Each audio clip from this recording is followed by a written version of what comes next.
ರಾಜ್ಯದಲ್ಲಿ ಸಂಚಲನ ಸೃಷ್ಟಿಸಿದಂತಹ ಬಿಕ್ಲು ಶಿವ ಹತ್ಯೆ ಕೇಸ್ಗೆ ಸಂಬಂಧಪಟ್ಟಂತೆ ಶಾಸಕ ಭೈರತಿ ಬಸವರಾಜ್ ಅವರನ್ನ ಬಂಧಿಸಲಾಗಿದೆ. ಬಿಕ್ಲು ಶಿವ ಹತ್ಯೆ ಕೇಸ್ನಲ್ಲಿ ಶಾಸಕ ಭೈರತಿ ಬಸವರಾಜ್ ಬಂಧಿಸಲಾಗಿದೆ. ಬಾಡಿ ವಾರಂಟಿ ಪಡ್ಕೊಂಡು ವಿಚಾರಣೆಗೆ ಸಿಐಡಿ ತಯಾರಿಯನ್ನ ನಡೆಸಿದೆ. ಭೈರತಿ, ಅಜಿತ್, ಜಗ್ಗಾ, ಕಿರಣ್ ವಿಚಾರಣೆಗೆ ಸಿಐಡಿ ಸಿದ್ಧತೆ ಮಾಡಿಕೊಳ್ತಿದೆ. ಇನ್ನು 7 ದಿನಗಳ ಕಾಲ ವಿಚಾರಣೆ ನಡೆಸೋದಕ್ಕೆ ಪ್ಲಾನ್ ಮಾಡಿಕೊಂಡಿದ್ದಾರೆ. ಮುಖಾಮುಖಿಯಾಗಿ ವಿತ್ ಎವಿಡೆನ್ಸ್ ವಿಚಾರಣೆಗೆ ಸಜ್ಜಾಗ್ತಿದ್ದಾರೆ. ಟೆಕ್ನಿಕಲ್ ಎವಿಡೆನ್ಸ್ ಅನ್ನ ಮುಂದಿಟ್ಕೊಂಡು ಆರೋಪಿಗಳ ವಿಚಾರಣೆ ನಡೆಯುತ್ತೆ.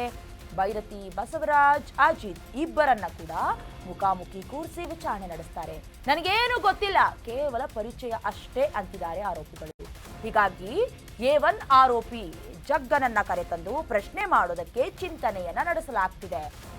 ಆಡಿಯೋ ಜೊತೆಗೆ ಎವಿಡೆನ್ಸ್ ಅನ್ನ ಮುಂದಿಟ್ಕೊಂಡು ವಿಚಾರಣೆಗೆ ಸಿದ್ಧತೆಯನ್ನ ನಡೆಸಲಾಗ್ತಿದೆ. ರಿಯಲ್ ಎಸ್ಟೇಟ್ ವಿಚಾರಕ್ಕೆ ಸಂಬಂಧಪಟ್ಟಂತೆ ಭೈರತಿ ಬಸವರಾಜ್ ಹಾಗೆ ಬಿಕ್ಲು ಶಿವ ಅಲಿಯಾಸ್ ಶಿವಪ್ರಕಾಶ್ ಅವರ ಜೊತೆಗೆ ಕೆಲವೊಂದಷ್ಟು ವೈರುಧ್ಯ ಅಥವಾ ವೈಮನಸ್ಸಿತ್ತು. ಸಂಬಂಧಪಟ್ಟಂತೆ ಆತನೇ ಇಲ್ಲದಿದ್ರೆ ಯಾವುದೇ ಸಮಸ್ಯೆ ಇಲ್ಲ ಅನ್ನುವಂಥ ಕಾರಣಕ್ಕೋ ಏನೋ ಜಗದೀಶ್ ಸೇರಿದಂತೆ ಕೆಲ ಜನ ಕೈ ಜೋಡಿಸಿ ಆತನ ಮನೆಯ ಮುಂದೆಯೇ ಹತ್ಯೆ ಮಾಡಲಾಯಿತು. ಸಂಬಂಧಪಟ್ಟಂತೆ ಭೈರತಿ ಬಸವರಾಜ್ ಅವರು ಕೂಡ ಯಾವುದೇ ವಿಚಾರಕ್ಕೂ ನನಗೂ ಸಂಬಂಧ ಇಲ್ಲ ಅನ್ನೋದಾಗಿ ಹೇಳಿಕೆ ಕೊಟ್ಟಿದ್ರು. ಆ ಸಂದರ್ಭದಲ್ಲಿ ಅಧಿವೇಶನ ನಡೀತಾ ಇತ್ತು. 2 ದಿನ ಬಂದ್ರು, ಅದಾದ್ಮೇಲೆ ಸದ್ದೇ ಇಲ್ಲ. ಎಸ್ಕೇಪ್ ಆಗಿದ್ರು. ಮಹಾರಾಷ್ಟ್ರ, ಗೋವಾ, ಕರ್ನಾಟಕ ಪೊಲೀಸರು ತಲಾಶ್ ಮಾಡಿದ್ರು ಹುಡುಕೆ ತೀರಬೇಕು ಅಂತ. ಅದಾದ ನಂತರದಲ್ಲಿ ಮಧ್ಯರಾತ್ರಿ ಅರೆಸ್ಟ್ ಮಾಡ್ಕೊಂಡು ಬಂದು ಈಗ ವಿಚಾರಣೆ ನಡೆಸ್ತಿದ್ದಾರೆ. 7 ದಿನ ಕಸ್ಟಡಿ ತಗೊಂಡು ಮುಖಾಮುಖಿ ಕೂರಿಸಿ ಎವಿಡೆನ್ಸ್ ಅನ್ನ ಇಟ್ಕೊಂಡು.